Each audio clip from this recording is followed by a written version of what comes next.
Hello champions, welcome to Edugrown. This is Preeti Gupta, आपकी IT educator. तो बच्चों, यहाँ पर हम वापस आ गए हैं अपनी आईटी बुक का सेकंड यूनिट लेकर, जिसका नाम है सेल्फ मैनेजमेंट स्किल। ओके, तो बच्चों, जैसा कि हमने अभी अपनी यूनिट 1 कंप्लीट कर ली है, इसमें आपने इसके दोनों पार्ट अच्छे से कंप्लीट कर लिए होंगे, दोनों वीडियो अच्छे से देख लिए होंगे, ऐसा हम आपसे एक्सपेक्ट करते हैं। और बच्चों, आपने एमसीक्यू टेस्ट में कितना स्कोर किया, हमें इस वीडियो के नीचे कमेंट सेक्शन में कमेंट करके ज़रूर बताइएगा कि आपको ये यूनिट कैसी लग रही है और आपको समझ आ रहा है या नहीं, और आप लोग क्या क्या इम्प्रूवमेंट इस वीडियो में चाहते हैं। आप हमें वीडियो सेक्शन के कमेंट बॉक्स में कमेंट करके ज़रूर बताइएगा, ठीक है। तो इसी के साथ बच्चों, हम आगे चलते हैं अपनी सेकंड यूनिट की ओर, जिसका नाम है सेल्फ मैनेजमेंट स्किल, ठीक है। तो बच्चे, ये जो यूनिट है हमारी सेकंड सेल्फ मैनेजमेंट स्किल, इसमें हम देखेंगे 5 सेशन। ओके, इस यूनिट में टोटल 5 सेशन है, जो कि पहला सेशन होगा हमारा स्ट्रेस मैनेजमेंट, सेशन 2 होगा हमारा self awareness, strength and weakness analysis. Okay, third session होगा हमारा सेल्फ मोटिवेशन, सेशन 4 होगा हमारा सेल्फ रेगुलेशन और गोल सेटिंग, और जो सेशन 5 है हमारा वो होगा self regulation and time management. Okay, तो बच्चों, इस वीडियो में हम ये सारे सेशंस कवर करेंगे और देन उसके बाद हम क्या करेंगे, अपना एमसीक्यू टेस्ट रखेंगे। तो बच्चों, ये सारा सेशन अच्छे से समझिएगा, अच्छे से रीड करिएगा, ताकि आप एमसीक्यू में अच्छा सा स्कोर कर सके, जो कि आपके एग्ज़ाम के पॉइंट ऑफ व्यू से भी काफ़ी इंपॉर्टेंट है। ओके, और बच्चों, एक बात आपको हम और बता दें, ये जो हमने वीडियो मतलब जो आप वीडियो देख रहे हैं सामने, इसमें जो भी नोट्स हैं ये बहुत ही ज़्यादा इंपॉर्टेंट हैं और बहुत ही ज़्यादा कस्टमाइज़ करके बनाए गए हैं। ओके, तो आप इसके सारे नोट्स अपने नोटबुक में भी नोट करके रख सकते हैं, क्योंकि ये टोटल एनसीईआरटी से ही लिया गया है। ओके, तो चलिए स्टार्ट करते हैं। सबसे पहले है सेल्फ मोटिवेशन या सेल्फ मैनेजमेंट। तो बच्चों, सेल्फ मैनेजमेंट क्या होता है, तो सबसे पहले हम इसकी एक डेफिनेशन देखते हैं, उसके बाद में हम आपको बताएंगे कि सेल्फ मैनेजमेंट होता क्या है। ओके, देखिए, self management also referred as self control is the ability to control one's emotions, thoughts and behavior effectively in the different situation. मतलब सेल्फ मैनेजमेंट क्या है, अपने आप को किस तरह से आप मैनेज कर रहे हो, है ना, अपने आप को किस तरह से कंट्रोल कर रहे हो, अपने आप को मैनेज करना, अपने आप को कंट्रोल करने की एबिलिटी अलग अलग सिचुएशन में आपकी कैसी रहती है ना, कि आपके इमोशंस, आपके थॉट्स, आपके बिहेवियर कैसा रहता है, कि जब आप बहुत ज़्यादा हैप्पी मोमेंट चल रहा है या बहुत ज़्यादा खुश हैं, तो उस समय आपके इमोशंस, आपके थॉट्स, आपके बिहेवियर कैसे हैं, और जब आप किसी सैड मोमेंट में हो तो आपके इमोशंस, आपके थॉट्स, आपके बिहेवियर कैसा है। इस सारी चीज़ों को ही हम सेल्फ मैनेजमेंट कहते हैं। कि आप बहुत ज़्यादा खुश हो तो आप किस तरह से लोगों के सामने अपने बिहेवियर, अपने इमोशंस को प्रेजेंट कर रहे हो, अपने आप को किस तरह से मैनेज कर रहे हो, और जब आपके पास कोई परेशानी है तो आप अपने आप को उस सिचुएशन में किस तरह से हैंडल कर रहे हो, कि आप बहुत ज़्यादा इमोशनल तो नहीं हो जा रहे हो, आपके थॉट्स या आपका बिहेवियर ख़राब तो नहीं हो जा रहा है। तो ये सारी चीज़ें सेल्फ मैनेजमेंट के अंदर ही काउंट होती है, ठीक है। अब देखिए, this also include motivating one self. Okay, motivating one self and setting goals. Okay, मतलब इसके अंदर और क्या क्या आएगा, मोटिवेटिंग वन सेल्फ, मतलब आप उस सिचुएशन में अपने आप को किस तरह से मोटिवेट करते हैं, आपके गोल्स किस तरह से आप सेट करते हैं, ठीक है। People with strong self management skill are better in doing certain things better than others। मतलब उन पीपल्स में जिनके अंदर सेल्फ मोटिवेशन की स्किल्स बहुत ज़्यादा स्ट्रॉन्ग होती है, वे बाकी लोगों से बहुत ज़्यादा बेटर होते हैं जिनके अंदर सेल्फ मैनेजमेंट की स्किल्स नहीं होती है। मतलब जो अपने आप को अच्छे से मैनेज कर पाते हैं, अपने आप का मैनेजमेंट अच्छे से कर पाते हैं, वो लोग की एबिलिटी अदर लोगों से ज़्यादा स्ट्रॉन्ग होती है, और ऐसे लोग अपनी लाइफ में बहुत ज़्यादा सक्सेसफुल भी होते हैं। इसका मतलब क्या है, कि आपके अंदर भी सेल्फ मैनेजमेंट की एबिलिटी होनी चाहिए, ठीक है। चलिए, अब यहाँ पर है बेसिक्स ऑफ सेल्फ मैनेजमेंट, मतलब कि सेल्फ मैनेजमेंट के बेसिक्स क्या हैं। तो देखिए, to perform well at work and life in general, you must be able to manage and improve yourself in various skills include disciplines and timeliness, goal setting, problem solving, team work, professionalism etcetera. मतलब ये सब क्या है, discipline का मतलब क्या हुआ, अनुशासन, है ना। टाइमलीनेस का मतलब हुआ कि आप समय के अनुसार कितने अच्छे से काम कर पा रहे हैं। अपने गोल सेटिंग का मतलब है कि आप अपने लक्ष्यों को कितने अच्छे से सेट कर पा रहे हो, है ना। प्रॉब्लम सॉल्विंग का मतलब कि आपके पास कोई प्रॉब्लम है तो आप किस तरह से उनको सॉल्व कर पा रहे हो, ठीक है। टीम वर्क मतलब अगर आप किसी टीम के अंदर काम कर रहे हो, या तो एज अ टीम लीडर काम कर रहे हो, या टीम के अंदर टीम मेंबर का काम कर रहे हो, तो उन चीज़ों को आप किस तरह से मैनेज कर रहे हो, है ना। प्रोफेशनलिज्म मतलब आपके अंदर किसी काम को आपको दिया गया है तो उस काम को आप कितने प्रोफेशनल तरीके से कर पा रहे हो। तो ये सारी चीज़ें क्या हैं, ये सारी चीज़ें हैं सेल्फ मैनेजमेंट के बेसिक्स, है ना। अनुशासन होना, है ना, टाइम का पाबंद होना, अपने लक्ष्यों को अच्छे से प्राप्त करना, समस्याओं को सॉल्व करना, है ना, टीम मेंबर के अच्छे से टीम के अंदर अपने वर्क को अच्छे से प्रोसेस करना या अच्छे से सेट करना, प्रोफेशनलिज्म डालना, ये सारी चीज़ें किसके अंदर काउंट होगी, सेल्फ मैनेजमेंट स्किल्स के अंदर। ओके, तो बच्चों जो जिनके अंदर ऐसे पर्सन जिनके अंदर सेल्फ मैनेजमेंट स्किल बहुत ज़्यादा परफेक्ट होती हैं, ये लोग अपनी लाइफ में भी उतने ही अच्छे सक्सेस होते हैं, चाहे तो इनकी पर्सनल लाइफ में और इनकी प्रोफेशनल लाइफ में, दोनों में। मतलब जिनके अंदर सेल्फ मैनेजमेंट की स्किल होती है वे अपनी लाइफ को, पर्सनल लाइफ और प्रोफेशनल लाइफ दोनों को क्या करते हैं, दोनों को बैलेंस करते हुए चलते हैं।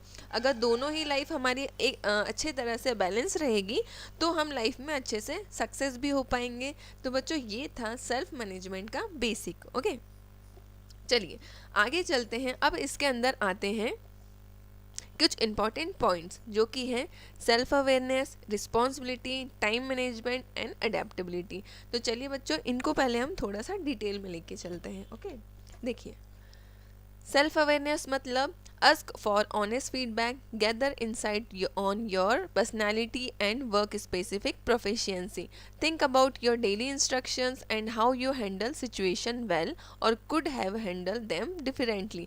मतलब सेल्फ अवेयरनेस मतलब आपके पास जो काम है, आपका जो दिनचर्या है, आप उसके प्रति कितना ज़्यादा अवेयर है ना। आपको किसी ने जो काम करने के लिए दिया है आप उसको कितनी तरह से, कितनी अच्छी तरह से हैंडल कर पाते हैं, है ना। लोग आपको जो फीडबैक दे रहे हैं तो आप उसके लिए कितने ऑनेस्ट हैं, आपके पास जो इन्फॉर्मेशन है आप उसको कितनी प्रोफिशिएंसी से सामने प्रेजेंट कर पा रहे हैं, है ना। आपके पास जो भी काम आ रहा है आप उसको कितनी अच्छे से हैंडल कर रहे हैं, चाहे अच्छी सिचुएशन में या बुरी सिचुएशन में। तो ये क्या हो गई, सेल्फ अवेयरनेस। मतलब कि आपके अंदर उस काम को करने की कितनी अच्छे से एबिलिटी है, मतलब स्वयं का परीक्षण करना कि इस सिचुएशन में मैं ऐसा काम कर सकता हूँ, अगर मेरे पास बैड सिचुएशन है तो मैं उस काम को इस तरीके से करूँगा। तो ये क्या हो गया, ये हो गया सेल्फ अवेयरनेस, मतलब अपने अंदर की चीज़ों को जानना, ठीक है। अब नेक्स्ट है रिस्पॉन्सिबिलिटी। रिस्पॉन्सिबिलिटी मतलब जिम्मेदारी। मान लो कि आपको कुछ काम दिया गया है तो आप उस काम को कितनी जिम्मेदारी से कर पा रहे हो, कर पा रहे भी हो या नहीं कर पा रहे हो, तो ये किसके अंदर काउंट होता है, ये रिस्पॉन्सिबिलिटी के अंदर काउंट होता है। तो चलिए इसकी डेफिनेशन देखते हैं।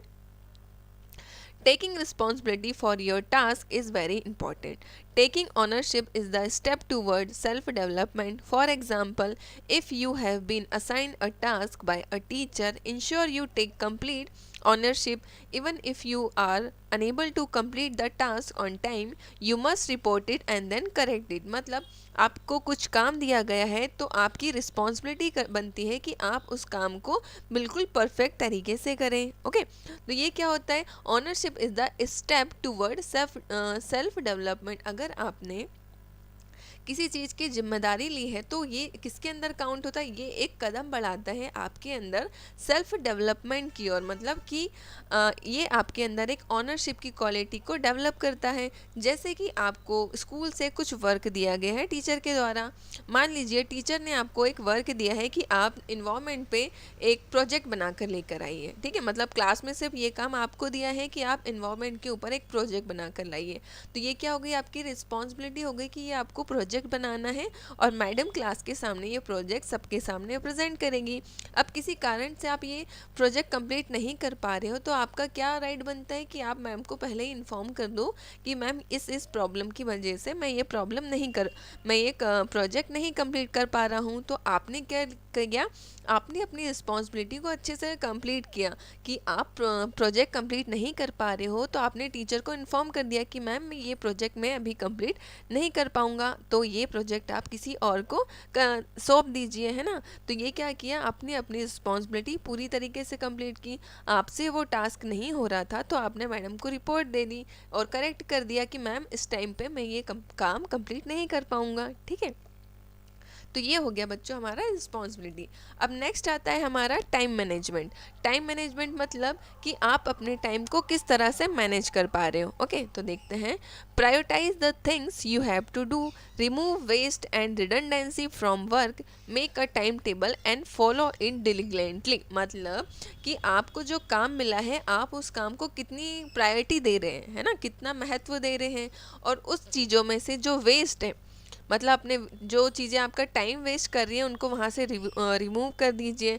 जो चीज़ें बार बार दोहराई जा रही हैं उनको भी अपने वर्क से रिमूव कर लीजिए, और जो भी काम आप कर रहे हैं उसके लिए क्या करिए, एक परफेक्ट टाइम टेबल बना लीजिए और उसको स्ट्रिक्टली फॉलो करिए। तो ये किसके अंदर आ जाएगा, टाइम टेबल के अंदर। अगर आप प्रॉपर टाइम मैनेज कर पाओगे, प्रॉपर टाइम टेबल बनाओगे, तो कोई भी चीज़ें आपकी चूकेगी नहीं, सारी चीज़ें आपकी टाइम टू टाइम कंप्लीट होती रहेगी, ठीक है। नेक्स्ट आता है एडेप्टेबिलिटी। मतलब आप किसी भी चीज़ को कितनी आसानी से अडेप्ट कर पाते हो, मतलब सीख पाते हो। Okay, stay current with the best practice and read up on new information always. Prepare your self for a new changes so that you can transition seamlessly. मतलब कि stay current with best practices, मतलब हमेशा कुछ नई चीज़ों को सीखने के लिए आप कितनी जल्दी से तैयार हो जाते हो, है ना। हमेशा नई इन्फॉर्मेशन सीखनी चाहिए, है ना। ये क्या है, अडेप्टेबिलिटी है। मान लीजिए आप क्लास 10th में हो अभी, ठीक है, और एकदम से आपको भेज दिया क्लास 12th की मैथ्स पढ़ने के लिए। आप 10th का मैथ्स पढ़ रहे हो और आपको बोल दिया है कि बच्चे आपको एक दिन के लिए क्लास 12th में की मैथ्स पढ़ना है, तो आप कितनी जल्दी तैयार हो जाओगे। भले आप नहीं सीख पाओ, पर क्या करना चाहिए, आपके अंदर एक अडेप्टेबिलिटी रहना चाहिए कि हाँ, मन में एक उत्सुकता रहना चाहिए कि हाँ एटलीस्ट मैं ट्राई तो कर सकता हूँ। तो ये क्या होता है, आपके अंदर सीखने की एक लगन रहती है कि हाँ मैं अडेप्ट कर सकता हूँ, भले वो पूरा सम आएगा बट उस सम में से मैं 20% तो सीख जाऊँगा। मतलब ये क्या किया आपने, कुछ अडेप्ट किया वहाँ से, या तो आपने नॉलेज अडेप्ट किया, है ना। तो ये स्किल आपके अंदर होनी चाहिए कि मैं कुछ नए सीखने के लिए हमेशा तैयार हूँ। तो हमेशा कैसे रहना चाहिए, prepare your self for new changes, मतलब हमेशा अपने आप को न्यू चेंज के लिए तैयार रखना चाहिए, so that you can transition seamlessly. तो अगर आप हमेशा नई चीज़ों को सीखने के लिए तैयार रहोगे तो इसका असर आपको आगे भी दिखेगा, ठीक है। तो ये क्या हो गया, ये अडेप्टेबिलिटी हो गई। अब देखिए जो हमारा पहला सेशन है वो है स्ट्रेस। अब ये देखिए जो स्ट्रेस है, ये वर्ड आजकल बहुत ही ज़्यादा कॉमन है, हर कहीं आपको हर किसी के मुंह से सुनने को मिलता है कि यार आजकल बहुत ज़्यादा टेंशन चल रहा है, स्ट्रेस चल रहा है। तो हम देखेंगे कि स्ट्रेस को किस तरह से मैनेज करेंगे, ठीक है। तो चलिए सबसे पहले आता है व्हाट इज़ स्ट्रेस, ठीक है। स्ट्रेस क्या है, स्ट्रेस क्या है, stress can be defined as our emotional, mental, physical और social reaction to any perceived demands और threats. These demands or threats are called stressors. Stressors are reason for stress. मतलब कि किसी भी तरह का इमोशन, मेंटल और फिजिकल और सोशल रिएक्शन, मतलब किसी भी तरह का रिएक्शन जो आ रहा है, जो हमारे दिमाग में डर पैदा कर रहा है, तनाव पैदा कर रहा है, वो क्या कहलाता है, स्ट्रेस कहलाता है। Stress is a part of tension. मतलब एक तरह का टेंशन, चाहे वो एग्ज़ाम का प्रेशर हो, एग्ज़ाम का प्रेशर भी एक तरह से क्या होता है, स्ट्रेस होता है ना। किसी भी फिजिकल प्रेशर, सोशल प्रेशर, आपको किसी ने कुछ बोल दिया तो ये भी किसके अंदर काउंट होगा, स्ट्रेस के अंदर काउंट होगा, ठीक है। द डिमांड्स और थ्रेट्स आर कॉल्ड स्ट्रेसर्स। मतलब किसी चीज़ की डिमांड है, किसी चीज़ का डर है, तो ये किसके अंदर काउंट होता है, स्ट्रेस के अंदर। जैसे कि एग्जाम्पल हम समझते हैं, you are too close to the exam but feel unprepared. मतलब आपका एग्ज़ाम बहुत पास है और आपके मन में क्या चल रहा है, आप उस चीज़ के लिए तैयार नहीं हो, तो वो क्या बन सकता है, वो भी आपका स्ट्रेस बनेगा, ठीक है। You are experiencing loss of someone close in the family. मतलब आपकी फैमिली में आपने अपने किसी क्लोज रिलेटिव को खो दिया है, तो वो भी क्या बना, एक तरह से स्ट्रेस बना, है ना। फैमिली का कोई मेंबर आपसे दूर हो गया है तो उसके जाने का डर, ये भी क्या बना, एक तरह से आप उन्हीं के बारे में सोच रहे हो सोच रहे हो सोच रहे हो, तो ये क्या बनेगा, एक टाइम के बाद यही चीज़ें क्या बनने लगती है, यही चीज़ें एक टाइम के बाद स्ट्रेस का रूप लेने लगती है। ठीक है, कंटिन्यू आप उसी के बारे में मेंटली सोच रहे हो तो ये स्ट्रेस का रूप ले लेती है। You are worried about that sorry You are worried about what people would think of you if you don't dress well or cannot speak confidently. मतलब इस बात की चिंता कि आपके बारे में लोग क्या कह रहे हैं। अगर आपने अच्छे से ड्रेस नहीं पहने हैं तो लोग आपको देखकर क्या बोलेंगे, है ना। आप अच्छे से बोल नहीं पा रहे हो तो आपके अंदर कॉन्फिडेंस कम है, तो इस बात का डर है ना। तो होता क्या है बच्चों कि मान लीजिए आप कहीं कहीं जा रहे हैं, है ना, आपने प्रॉपर ड्रेसअप नहीं पहना है ना, या आपको लग रहा है कि मैंने बहुत अच्छा सा ड्रेस नहीं पहना है जिसको देखकर लोग मुझ पे कुछ नेगेटिव कमेंट्स कर सकते हैं, तो इसको लेकर मन में एक डर आ जाता है। तो यही डर क्या कहलाता है, एक तरह से स्ट्रेस कहलाता है। अब मान लीजिए क्लास में सभी लोग इंग्लिश बोलते हैं, आप प्रॉपर इंग्लिश नहीं बोल पाते हो, आपको स्टेज फियर है, आप सामने जाके इंग्लिश बोलना है, तो आपके अंदर क्या होता है, कॉन्फिडेंस कम हो जाता है ना। तो वो भी क्या बन जाता है, एक तरीके से स्ट्रेस बन जाता है। तो ये सारी चीज़ें क्या है बच्चों, ये सारी चीज़ें स्ट्रेस है ना। You are stress due to a lack of sleep, मतलब आप क्या है मेंटली बहुत ज़्यादा सोच रहे हो किसी भी चीज़ को लेकर, जिसके कारण क्या होती है, नींद कम हो जाती है। अब सोने का कम कारण है ज़्यादा सोचना, अगर आप ज़्यादा सोचोगे तो आपको नींद कम आएगी, और कम नींद भी क्या बनती है, स्ट्रेस का रीज़न बनती है। तो यही सारी चीज़ें क्या है बच्चों, स्ट्रेस है। इसलिए हमेशा आपको इन सारी चीज़ों से थोड़ा सा दूरी बना के रखना चाहिए, है ना।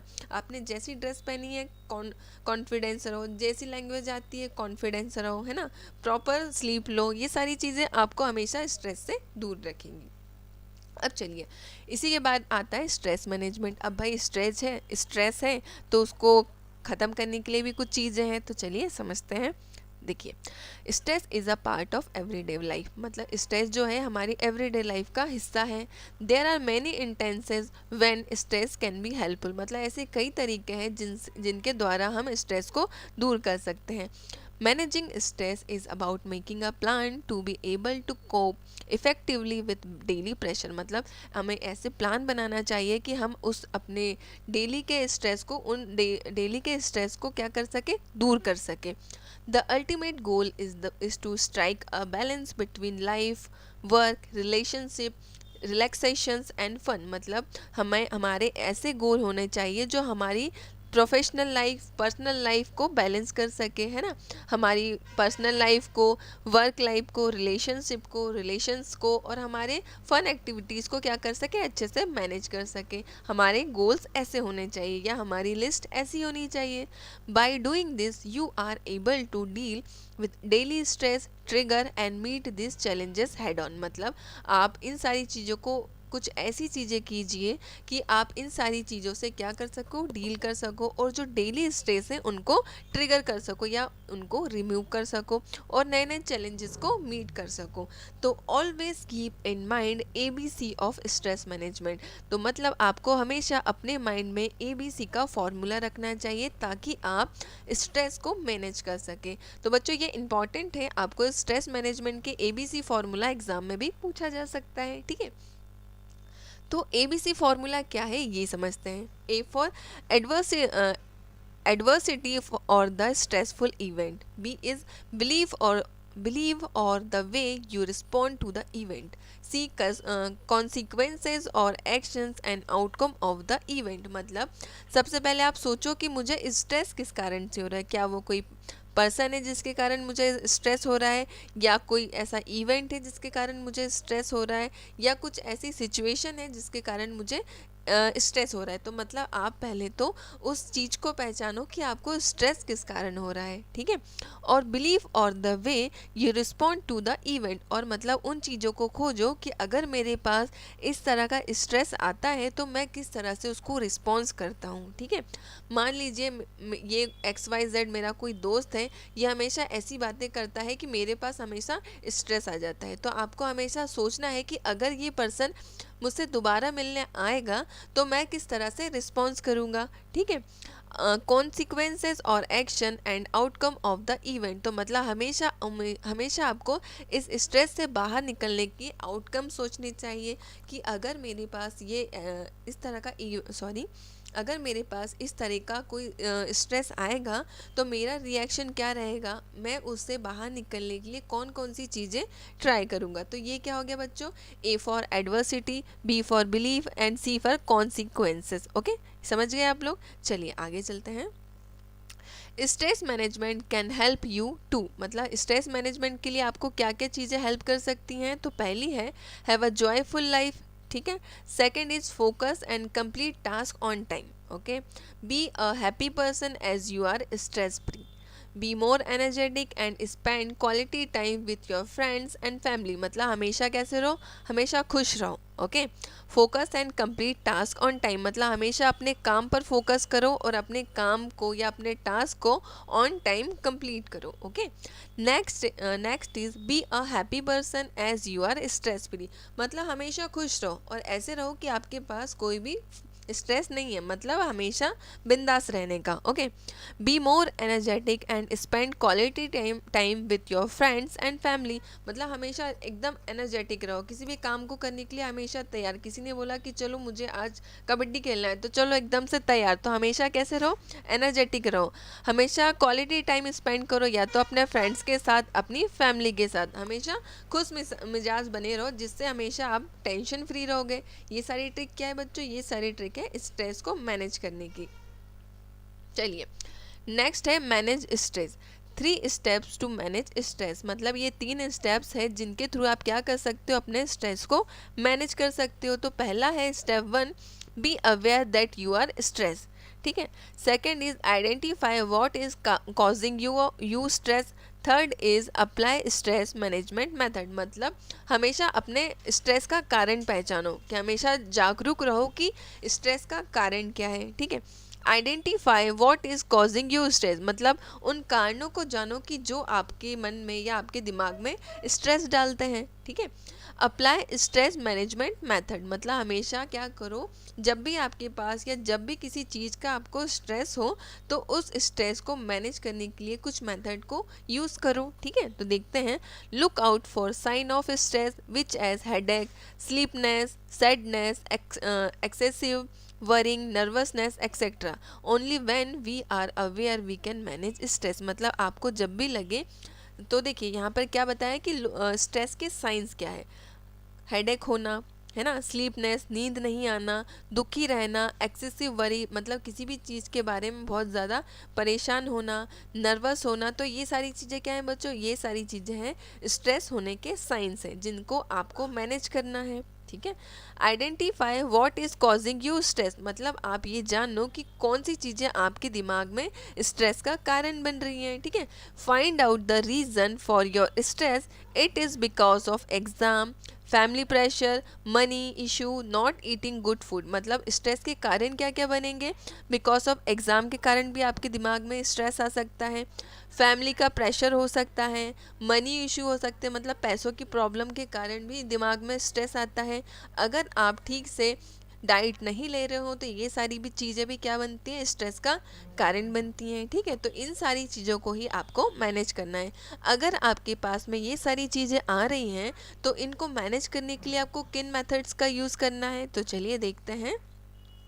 Use time management tools to manage your time well, मतलब हमेशा टाइम को मैनेज करते चलिए कि आपका टाइम प्रॉपर यूज़ हो। अगर आप फ्री रहोगे तो आपके दिमाग में ज़्यादा स्ट्रेस आएगा, अगर कंटिन्यू किसी भी एक्टिविटी में आप इन्वॉल्व रहोगे तो स्ट्रेस हमेशा आपसे दूर ही रहेगा। तो देखिए क्या बोलता है, focus on the important task and get them done, मतलब हमेशा किसी इम्पॉर्टेंट काम में आप इन्वॉल्व रहिए और हमेशा उसको कंप्लीट करने की कोशिश करिए। Talk to someone close about the issue, मतलब हमेशा अपने किसी समवन से या क्लोज फ्रेंड से बात करिए उस इशू के बारे में जो आपको परेशान कर रहा है। Take time to relax by exercising, watching movie और any other activity which can help you relax, मतलब कुछ ऐसी एक्टिविटी करिए जो आपको रिलैक्स फील कराए, चाहे तो आप मूवी देखिए, एक्सरसाइज करिए और अदर एक्टिविटी या हैंग आउट करिए अपने दोस्तों के साथ। तो ये सारी मेथड होंगी आपको स्ट्रेस से दूर रखने की, ठीक है। समझे आप यहाँ तक? चलिए आगे चलते हैं। नेक्स्ट है मैनेजमेंट टेक्निक, मतलब अब जो चीज़ों को मैनेज करना है उनकी टेक्निक्स क्या है। तो चलिए अब जो चीज़ों को आप मैनेज करेंगे उनकी टेक्निक में सबसे पहले आता है टाइम मैनेजमेंट, कि आपके पास जो टाइम है आप उसको कितनी इफ़ेक्टिव तरीके से यूज़ कर रहे हो, है ना। Proper time management is one of the most effective stress relieving technique, मतलब जो आपके पास टाइम है, अगर आप टाइम को अच्छे से मैनेज कर रहे हो तो आप हमेशा स्ट्रेस से दूर रहोगे। एक टाइम टेबल बना लिया आपने कि 8 to 12 आपको ये करना है, 12 to 3 ये करना है, 3 to 6 ये करना है। तो इन टाइम में क्या रहेगा बच्चों कि आप पूरी एक एक्टिविटी में इन्वॉल्व रहोगे, ठीक है। जब आपके पास फ्री टाइम नहीं रहेगा तो आप किसी चीज़ के बारे में सोच ही नहीं पाओगे, तो इससे क्या रहेगा, आपके माइंड में स्ट्रेस नहीं होगा। नेक्स्ट है physical exercise and fresh air, मतलब हमेशा फिजिकल एक एक्सरसाइज करते रहिए, चाहे वो योगा हो सकता है ना, रनिंग हो सकती है, रोप जंप हो सकती है। तो इससे क्या होगा, आप फिजिकल एक्टिव रहोगे, है ना। सुबह मॉर्निंग में वॉक पर जाइए जिससे आपको फ्रेश एयर मिलेगा। तो ये सारी चीज़ें आपको स्ट्रेस से हमेशा दूर रखने की कोशिश करिए। देखिए, a healthy life style is essential for student, मतलब स्टूडेंट्स के लिए एक हेल्दी लाइफ स्टाइल बहुत ज़्यादा ज़रूरी होती है। Stress is generally lower in people who maintain a healthy routine, मतलब स्ट्रेस हमेशा उन लोगों में होता है जो एक हेल्दी रूटीन को फॉलो नहीं कर पाते हैं, जैसे कि yoga, meditation, deep breathing exercise help in proper blood circulation and relax the body. मतलब क्या होगा, योगा कीजिए, मेडिटेशन कीजिए, लंबी लंबी सांसें लीजिए, इससे क्या होगा, आपकी बॉडी में प्रॉपर ब्लड सर्कुलेशन होगा जिससे आपकी बॉडी हमेशा रिलैक्स फील करेगी। Okay, even taking a walk और playing in the park will help you get a lot of fresh oxygen which help you become more active. मतलब क्या करिए, पार्क में घूमिए, है ना, फ्रेश ऑक्सीजन लीजिए, तो इससे क्या होगा, आप बहुत ज़्यादा एक्टिव फील करोगे अपने आप में। नेक्स्ट है healthy diet. Having a healthy diet will also help you reduce stress. Eating a balanced diet such as dal, roti, vegetables and fruit will give you strength. Do your daily work effectively. मतलब अगर आप अच्छी diet ले रहे हो, दाल चावल रोटी सब्जी vegetables fruit, daily routine में आपका अच्छा डाइट चल रहा है, तो ये भी आपको अपने वर्क स्पेस में या अपने डेली वर्क में बहुत ज़्यादा स्ट्रेंथ देता है और आपको बहुत ज़्यादा एनर्जेटिक भी बनाए रखता है। नेक्स्ट आता है टाइम मैनेजमेंट स्किल में आता है नेक्स्ट पॉजिटिविटी, है ना। आपके अंदर एक बहुत अच्छी सी पॉजिटिविटी का फ्लो होना चाहिए। आपसे जो भी मिल रहा है उसके, जो भी आपसे मिल रहा है आपसे मिल के उसके मन में भी उतना ही पॉजिटिविटी आ जाए। हमेशा नेगेटिव लोगों को और नेगेटिव चीज़ों को अपने आप से दूर रखने की हमेशा कोशिश करें, तो इससे भी क्या होगा, आपका स्ट्रेस मैनेजमेंट हो पाएगा। Focusing on negative expect of life will add more stress, मतलब हमेशा ऐसे लोगों पे फोकस करिए जो आपकी लाइफ में और ज़्यादा स्ट्रेस को ऐड करते हैं, तो हमेशा उन लोगों को आपसे दूर रखें।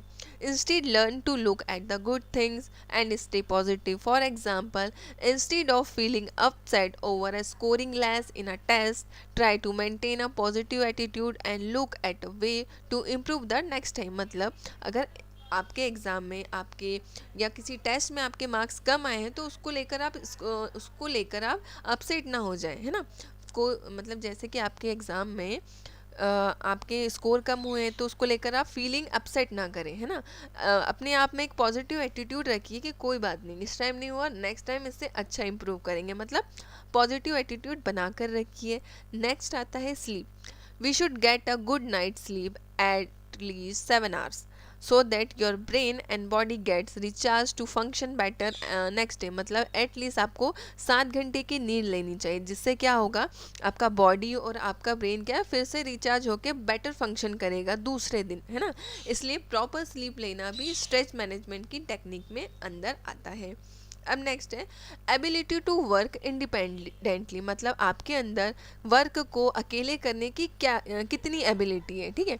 If you can become a calm and relax person you will have the ability to work independently which means sorry sorry अगर आपको एक काम मतलब शांत और रिलैक्स पर्सन बनना है तो उसके लिए आपको हमेशा इंडिपेंडेंटली वर्क पर फोकस करना चाहिए, ठीक है। तो पहला आता है हमारा becoming a self aware, self monitoring and self control. मतलब हमेशा बनो कि खुद की कमियों को खुद ही पहचानो, है ना। सेल्फ मॉनिटर करो, अपनी कमियों को मॉनिटर करो कि मेरे अंदर ये कमी है, और खुद ही उस कमी को करेक्ट करो, है ना। तो सबसे पहले self aware, next is self monitor and third is self correcting. तो सबसे पहले अपनी कमी को जानो, है ना, अपने आप को अपना सेल्फ अवलोकन करो कि अब मेरे में क्या कमी है, उन कमियों को मॉनिटर करो और उन कमियों को कैसे दूर किया जाता है उस पर फोकस करो। तो ये हो गई एक एबिलिटी। नेक्स्ट आता है knowing what you need to do. मतलब जानो कि अगर मैं ये काम शुरू कर रहा हूँ तो मुझे इस काम में इन इन चीज़ों की ज़रूरत पड़ेगी, है ना। मान लीजिए कि आप किसी प्रोजेक्ट पे वर्क कर रहे हो, तो इस प्रोजेक्ट के लिए आपको क्या क्या चीज़ों की ज़रूरत पड़ेगी उसके बारे में डिटेल निकाल लो, ठीक है। नेक्स्ट है taking the initiative rather than being told what to do. मतलब हमेशा इनिशिएटिव लो, है ना, कि अगर आपको कोई काम करना है तो आप उसका जिम्मेदारी खुद ही लो। कि अगर आपको पता है कि घर में आज पेंटिंग या घर में आज पेंटिंग होने वाली है ना, तो क्या करो, खुद ही उस काम को स्टार्ट करो कि उसके पहले आपको कोई बोले, है ना। हमेशा इनिशिएटिव लो। Recognise your mistakes and not blaming others. मतलब हमेशा अपनी कमियों को पहचानो और दूसरों के ऊपर दोष देने से बचो, है ना। अपनी गलतियां सुधारो, अपनी गलतियों को पहचानो और कभी भी अपनी गलतियों का ब्लेम किसी के ऊपर नहीं डालो। Having the ability and the will to learn continuously. मतलब अपने अंदर ऐसी एबिलिटी लाओ कि आप किसी भी चीज़ को सीखने के लिए हमेशा तैयार रहो, ठीक है। नेक्स्ट आता है इमोशनल इंटेलिजेंस। मतलब इमोशन आपके अंदर क्या चल रहे हैं और आप उन इमोशंस को किस तरह से पहचान पा रहे हो, तो ये कहलाता है इमोशन इंटेलिजेंस। देखते हैं। Emotional intelligence is the ability to identify and manage one's own emotion as well as the emotion of others. It is generally said to include at least 3 skills. मतलब इंटेलिजेंस वो ability है जिसके through आप अपने अंदर चल रहे emotions को पहचान पाओगे, साथ ही किसी और के इमोशंस को भी आप समझ पाओगे। तो इसके अंदर 3 स्किल्स आती है, वो हम समझेंगे। जैसे कि आप एक पर्सन हो, है ना, आप दुखी हो तो आपने समझ लिया कि यार मैं इस कारण से दुखी हूँ और मैं अपने आप के दुख को इन इन चीज़ों से निकाल सकता हूँ। तो अब आपने देखा कि मेरा दोस्त भी थोड़ा सा परेशान है, तो क्या करोगे, आप अपने इंटेलिजेंस से इस पर्सन को भी थोड़ा सा काम कर सकते हो। तो ये क्या होता है बच्चों, ये काउंट होता है इमोशनल इंटेलिजेंस में। अब पहला है इमोशनल अवेयरनेस, ठीक है, कि आप इमोशनल हो तो किस उस इमोशनल को आप कितने अच्छे से जान पाते हो। देखते हैं। The ability to identify and the name one's own emotion. मतलब अपने इमोशन को पहचानो और वो इमोशन क्या है उसको समझो।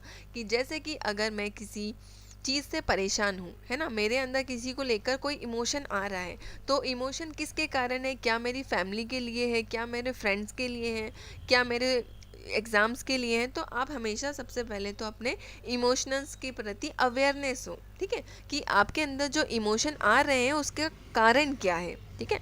नेक्स्ट आता है harnessing emotion, the ability to harness and apply emotion to task like thinking and problem solving. मतलब आपके अंदर किसी चीज़ की हार्नेसिंग इमोशन आ रहा है तो उसको समझो और उसको देखो कि अगर मैं इन इन चीज़ों के कारण मेरे पास ये इमोशन है, तो उन चीज़ों के बारे में सोचो और उन चीज़ों को कैसे सॉल्व किया जाता है उनके बारे में भी, ठीक है। तो ये आता है हार्नेसिंग इमोशंस के अंदर। नेक्स्ट आता है managing emotion, the ability to regulate one's own emotions when necessary and help others to do same। मतलब आप देखिए कि आप अपने इमोशन को किस तरह से रेगुलेट कर रहे हैं, किस तरह से आगे बढ़ा पा रहे हैं अपने खुद के इमोशंस को, when necessary and help others to do the same। और देखिए कि आपके साथ जो प्रॉब्लम हो रही है, मतलब आपके जो इमोशंस हैं, वो उसी इमोशन को आप किसी दूसरे की भी हेल्प कर पा रहे हो या नहीं। तो ये 3 इमोशंस थे, इमोशनल अवेयरनेस, हार्नेसिंग इमोशंस और मैनेजिंग इमोशंस, ठीक है। अब चलिए आगे चलते हैं। Some steps to manage emotional intelligence. तो यहाँ पे 3 स्टेप्स हैं जिनके थ्रू आप क्या कर सकते हैं, अपने इमोशन को समझ सकते हैं या मैनेज कर सकते हैं। देखिए, understand your emotions, observe your behaviour and note the things you need to work on, you can then work on the things you need to improve. तो मतलब क्या करिए, सबसे पहले ऑब्जर्वेशन करिए अपने बिहेवियर का और उनको क्या करिए, नोट डाउन करिए कि हाँ मेरा बिहेवियर में ये कमी है, मैं इस टाइम पे इस तरह से रिएक्ट करता हूँ। अगर मैं परेशान होता हूँ तो मैं अग्रेसिव हो जाता हूँ, तो क्या करना है मुझे, अगर मैं अग्रेसिव हो जा रहा हूँ तो मुझे क्या करना चाहिए, अपने इस बिहेवियर पे वर्क करना चाहिए, है ना। तो इस चीज़ को आपने क्या किया, अपने आप में ऑब्जर्व किया कि हाँ जब मैं परेशान होता हूँ तो मैं अग्रेसिव हो जाता हूँ, तो मुझे अपना ये अग्रेशन दूर करना है। तो इसको मैंने ऑब्जर्व किया, अब मैंने क्या किया, इसको दूर करने का कुछ उपाय सोचा। तो क्या करना है मुझे अब, जैसे कि नेक्स्ट टाइम मैं मुझे गुस्सा है तो मैं अग्रेसिव ना हूँ, है ना। तो क्या किया, वर्क कीजिए उन थिंग्स पे, work on the things need to improve. मतलब आपको क्या करना है, आपको इस चीज़ पे वर्क करना है उसको इम्प्रूव करने के लिए, कि नेक्स्ट टाइम मुझे गुस्सा है तो मैं उस चीज़ को अंदर शांत रख सकूँ, ठीक है। नेक्स्ट है rationalise, do not take decision abruptly, be rational in your thinking. मतलब हमेशा जब भी आप कोई डिसीजन ले तो उसको अचानक से ना ले, कि भाई बहुत खुश है तो चलो आज मैं बहुत खुश हूँ तो पूरी क्लास को पार्टी मेरी तरफ से। तो कोई भी डिसीजन लेने से पहले उसके बारे में सोचे कि मैं ये डिसीजन ले रहा हूँ तो क्या ये डिसीजन ठीक है या नहीं, है ना। तो किसी भी डिसीजन को अचानक लेने से पहले उसके बारे में पहले थोड़ा सा सोच लें। ये किसके अंदर आया, ये आएगा रैशनलाइज के अंदर, ठीक है। नेक्स्ट है practice, do meditation and yoga to keep yourself calm. मतलब प्रैक्टिस मतलब मेडिटेशन कीजिए, योगा कीजिए, जिससे क्या रहेगा, आपका मन हमेशा शांत रहेगा और आपको भी बहुत ज़्यादा काम रहोगे। नेक्स्ट है बच्चों self awareness and strength and weakness. मतलब अपने बारे में जानना कि आपकी स्ट्रेंथ क्या है और आपकी वीकनेस क्या है, इसका क्या करना, एनालिसिस करना।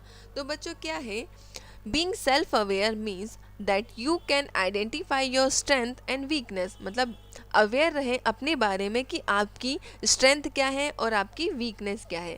Self awareness therefore will help you in converting your weakness into strength and strength into an exceptional talent. मतलब हमेशा अपनी कमियों पर काम कीजिए, ठीक है। आप हमेशा अपनी कमियों पर काम करोगे तो वो हमेशा इम्प्रूव होगी, ठीक है। तो जो आप जैसे कि आपके अंदर कोई कमी है तो आपने उस कमी पे काम किया तो वो क्या बन गई, कमी आपकी स्ट्रेंथ बन गई। अब मान लीजिए आपकी कोई स्ट्रेंथ है कि आप मान लो आपकी ड्राइंग ख़राब थी, ठीक है, तो आपकी ड्राइंग ख़राब थी तो ये आपकी वीकनेस हो गई। अब आपने इस पे काम करना शुरू किया तो ये जो ड्राइंग थी आपकी, ये स्ट्रेंथ से क्या बन गई आपकी ये वीकनेस से क्या बन गई, आपकी स्ट्रेंथ बन गई। मतलब पहले आपकी ड्राइंग ख़राब थी तो आपने इस पे वर्क किया तो ये क्या बन गई, आपकी स्ट्रेंथ बन गई। अब आपने जो अपनी स्ट्रेंथ थी, अब आप इस पे वर्क करोगे तो ये क्या बन जाएगा, आपका टैलेंट बन जाएगा, जो बहुत ही ज़्यादा एक्सेप्शनल टैलेंट बन के उभरेगा। Analyzing your strength and weakness help you in attain success in life। मतलब हमेशा अपनी कमियों पर और अपनी खूबियों पर काम करोगे तो हमेशा ये आपको लाइफ में सक्सेस करेंगी। Strength and weakness analysis begins knowing your self first. मतलब सबसे पहले आप अपनी कमियों को जानो, अपनी खूबियों को जानो, तो इससे हमेशा आपको आगे बढ़ने की ही प्रेरणा मिलेगी। तो जैसे कि मैं कौन हूँ, belief, background, opinion, likes, dislike और वैल्यूज़। मतलब अपने आप को पहचानो कि हाँ मैं इन चीज़ों में विश्वास रखता हूँ, ये मेरा बैकग्राउंड है, ऐसा मेरा ओपिनियन है, ये चीज़ें मुझे पसंद है, ये चीज़ें मुझे पसंद नहीं है, मेरी वैल्यूज़ क्या है, मैं किन चीज़ों को प्रायोरिटीज़ देता हूँ। तो सबसे पहले अपनी चीज़ों को पहचानो कि मैं कौन हूँ, ठीक है। उसके बाद अपनी स्ट्रेंथ और अपनी कमियों पर ध्यान दो, है ना। नोइंग योर सेल्फ, तो अपनी स्ट्रेंथ को जानो, अपनी वीकनेस को जानो, उस पर काम करो, तो क्या होगा, आपकी लाइफ हमेशा बैलेंस बनी रहेगी। देखिए knowing your self, example of strength, जैसे कि आपके एग्जाम्पल क्या होगा स्ट्रेंथ के, I am good at creative writing. मतलब मैं क्रिएटिव राइटिंग में बहुत अच्छा हूँ, मैं बहुत अच्छी पेंटिंग करता हूँ, मैं बहुत अच्छे डांस करती हूँ, मैं बहुत अच्छी सिंगर हूँ, है ना। तो ये क्या हो गई, आपकी स्ट्रेंथ हो गई। I am confident of speaking in front of the audience. तो मतलब मेरे अंदर ऐसा कॉन्फिडेंस है कि मैं स्टेज पर जाके ऑडियंस के सामने कुछ भी बोल सकती हूँ। आई प्ले गिटार वेल, मैं बहुत अच्छा गिटार बजाता हूँ। तो ये सब क्या हुई बच्चों, ये सब हो गई आपकी स्ट्रेंथ। अब एग्जाम्पल लेते हैं वीकनेस के, कि मतलब आपकी कमजोरियाँ क्या है। I find it difficult to solve mathematics problem. मतलब मुझे मैथ्स के प्रॉब्लम सॉल्व करने में डिफ़िकल्टी होती है। तो ये क्या हो गई आपकी वीकनेस हो गई। अब आपको वीकनेस को किस में बदलना है, अपनी स्ट्रेंथ में बदलना है, ठीक है। नेक्स्ट हो गया I would like to speak English fluently, मतलब मुझे इंग्लिश को बहुत ही अच्छे से फ्लुएंट बोलना पसंद है ना। मतलब मुझे बहुत अच्छे से बोलना पसंद है पर मैं बोल नहीं पाता हूँ। तो ये क्या हो गई, मेरी वीकनेस हो गई। अब वीकनेस को किस में कन्वर्ट करना है, स्ट्रेंथ में कन्वर्ट करना है। नेक्स्ट हो गया I do not like to lose in any game और स्पोर्ट्स, मतलब मुझे गेम्स में, कोई भी स्पोर्ट्स में हारना पसंद नहीं है। तो हारना पसंद नहीं है मतलब जीतना पसंद है, तो जीतने के लिए क्या करना पड़ेगा, मेहनत करनी पड़ेगी। तो ये इस वीकनेस को स्ट्रेंथ में क्या करना है, कन्वर्ट करना है। चलिए आगे चलते हैं। तो समझे आपने स्ट्रेंथ क्या थी और वीकनेस क्या थी। चलिए आगे आते हैं, techniques for identifying your strength and weakness. तो कुछ टेक्निक्स हैं जिससे आप अपनी स्ट्रेंथ और वीकनेस को क्या कर सकते हैं, आइडेंटिफाई कर सकते हैं। तो सबसे पहले अपनी स्ट्रेंथ को ढूंढो कि आपके अंदर कौन सी स्ट्रेंथ है। तो देखते हैं, think of anything that you are always successful at, मतलब हमेशा उन चीज़ों के बारे में सोचो जिसमें आप अच्छे हों, जो आपको आगे सफल बना सकती हैं, ठीक है। Think about what others like in you, मतलब उन चीज़ों के बारे में सोचो जो लोगों को आप में अच्छी लगती हैं। जैसे कि आपकी पेंटिंग अच्छी है तो हमेशा जो लोग आपकी पेंटिंग की तारीफ़ करते हैं तो ये सोचो कि ये आप में एक स्ट्रेंथ है, ये आपकी एक खूबी है। आप अच्छा एक गाना गाते हो जिसकी लोग हमेशा तारीफ़ करते हैं, तो ये भी क्या बन गई, आपकी स्ट्रेंथ बन गई। आपकी राइटिंग अच्छी है, सब लोग उसकी तारीफ़ करते हैं, तो ये भी क्या बन गई, आपकी एक स्ट्रेंथ बन गई, ठीक है। अब नेक्स्ट आते हैं, take out time to think and what about do you well, मतलब टाइम लो और सोचो कि किन चीज़ों में आप अच्छे हो, है ना, और क्या चीज़ें आप अच्छी कर सकते हो। नेक्स्ट आता है फाइंडिंग वीकनेस, मतलब अपनी कमजोरियों को जानो जिसमें आपको सुधार करना है। Point out the areas where you are struggle and the things you find difficulties, मतलब उन चीज़ों को खोजो जिनमें आपको स्ट्रगल करना पड़ता है या जो चीज़ें आपके लिए मुश्किल है। नेक्स्ट है look at the feedback others usually give you, मतलब लोगों के फीडबैक पर ध्यान दो कि जो आपको देते हैं, या तो वो अच्छा भी हो सकता है या तो वो बुरा भी हो सकता है। तो जो अच्छा है तो उनको अपनी स्ट्रेंथ बनाओ और जो बुरा है उन वीकनेस को स्ट्रेंथ बनाने की कोशिश करो। नेक्स्ट है be open to feedback and accept your weakness without feeling low about it, मतलब जो भी आपके फीडबैक है, चाहे वो आपके स्ट्रेंथ हो चाहे वो वीकनेस हो, उनको क्या करो, विदाउट फीलिंग लो उनको एक्सेप्ट करो। मतलब आपको जो भी लोग कमेंट दे रहे हैं चाहे वो अच्छे हों या बुरे हों, अच्छे हो तो उनको एक्सेप्ट करो और बुरे हो तो उनको अपने आप में कम समझने की ज़रूरत नहीं, क्योंकि आपको उन चीज़ों को अपनी स्ट्रेंथ में कन्वर्ट करना है। Take it as area of improvement, मतलब जो आपको नेगेटिव फीडबैक मिल रहे हैं उनको आप ऐसे लो जिनमें आपको ये समझ के लो कि हाँ मुझे इन चीज़ों में अब इम्प्रूवमेंट लाना है, ठीक है। चलिए अब समझते हैं कि difference between interest and abilities, मतलब इंटरेस्ट और एबिलिटी में क्या डिफरेंस है ये आपको समझाते हैं। जैसे कि कोई गेम है ना, कोई गेम है, वीडियो गेम है या कैंडी क्रश है समझ लीजिए, है ना, कैंडी क्रश खेलना आपको पसंद है तो ये क्या हो गया, आपका इंटरेस्ट हो गया, है ना। नेक्स्ट है एबिलिटी, तो एबिलिटी क्या हो गई कि मैं खाना अच्छे से बना सकता हूँ, तो ये मेरी एबिलिटी, ये मेरा इंटरेस्ट नहीं है। आई गुड कुक गुड फूड, तो ये क्या हो गई, मेरी एबिलिटी हो गई। अब आते हैं things that you like to do in your free time that take you happy, मतलब ऐसी चीज़ें जो आप अपने फ्री टाइम में करते हो जिससे आपको खुशी मिलती है, तो ये क्या हो गया, आपका इंटरेस्ट हो गया। एंड एक्वायर और नेचुरल कैपेसिटी, मतलब कुछ ऐसी चीज़ें जो आपके अंदर आपने सीखी नहीं है या आपके अंदर जनरली आई है, तो ये क्या हो गई, आपकी एबिलिटी हो गई। जैसे कि कुछ लोग होते हैं जिनको स्टेज फियर नहीं होता, मतलब जो बिना किसी प्रिपरेशन के स्टेज पर जाकर धड़ाधड़ बोलना शुरू कर देते हैं और वो भी बहुत अच्छा बोलते हैं, तो ये क्या हो गई, उनकी एबिलिटी हो गई, है ना। नेक्स्ट है things you are curious about और would do even if no one ask do it, मतलब आप उन चीज़ों के बारे में बहुत ज़्यादा क्यूरियस हो जिनके बारे में आपको नई नई चीज़ों के बारे में जानना अच्छा लगता है, और जो वो चीज़ें आपको करना अच्छा लगता है जो आपसे कोई कहता नहीं है। जैसे कि मुझे नई नई चीज़ों के बारे में जानना अच्छा लगता है, मुझे टेक्नोलॉजी के बारे में जानना अच्छा लगता है, तो ये क्या हो गया, मेरा इंटरेस्ट है, ये क्या है, मेरी क्यूरियोसिटी है कि मुझे नई नई चीज़ों, नई नई टेक्नोलॉजी के बारे में जानना अच्छा लगता है ना। enable you to perform a particular job or task without considerable proficiency।